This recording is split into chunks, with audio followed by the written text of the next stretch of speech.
امروز هم که 20مین روز از تیر ماه سال 1390 هست، یکی از روزهای خوب خود انشالله که به همه کارتون برسید، هر برنامه‌ریزی که دارید خوب و خوش و سلامت هم باشید. خدمتتون عرض بکنم که یک روز یک اتفاق رو قرار بچه‌ها پخش بکنند.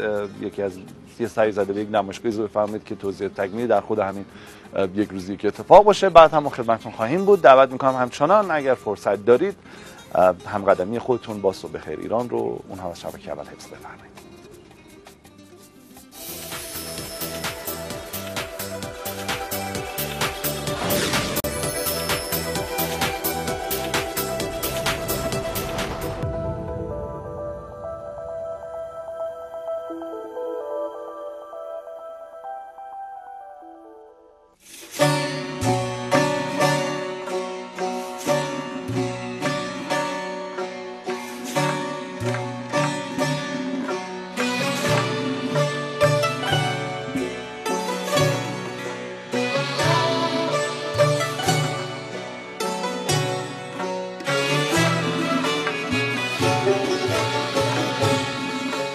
به نام خدا، محمد اردلانی هستم، طراح گرافیک.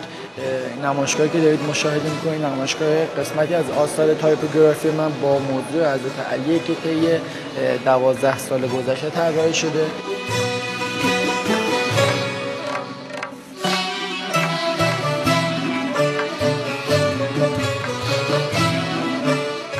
بخشی از آثار نمایشگاه آثار محسوب میشن که در این هنر رو بهشون اصطلاحاً تنلیتری میگن، مثل همین کاری که مشاهده میکنید یا این کار مبناش دست خط خودمه که با قلمو نوشته شده.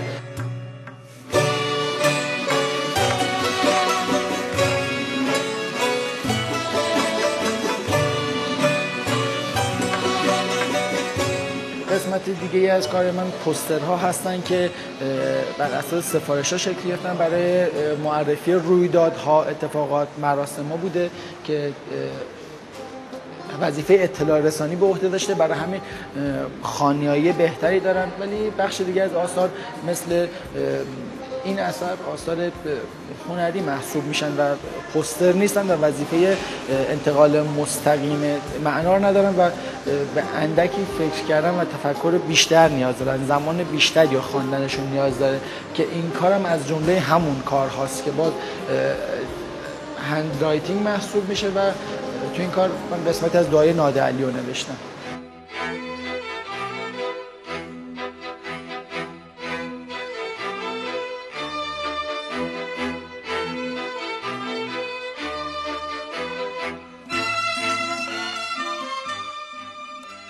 ایشون کالیگرافی یا خوشنویسی رو با تایپوگرافی ادغام کردن و شما در یه مجموعه رو میبینید. این باعث میشه جذابیت افزایش پیدا بکنه و خصوصا اینکه در پوستر دارن به کار میگیرن. این شیوه جدیدیه، اونم پوستر و تایپوگرافی ایرانی، یعنی با فونت ایرانی داریم، یعنی با خوشنویسی اینو میبینید.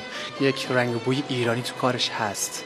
این یک خیلی خوب شرقی کارش با استفاده از همون کالیگرافی و با توجه به پله‌ای که اومدن جلو تبدیل به تایپوگرافی شده و بی هدف از این ابزار استفاده نکرده. و تلفیق رنگی، یه بخش هم مسئله رنگیه که استفاده میکنن. این رنگ‌های خاص که مرتبط با موضوع هست، این مسئله رو بسیار جلوه بیشتر میده و جذابیتش رو افزایش میده.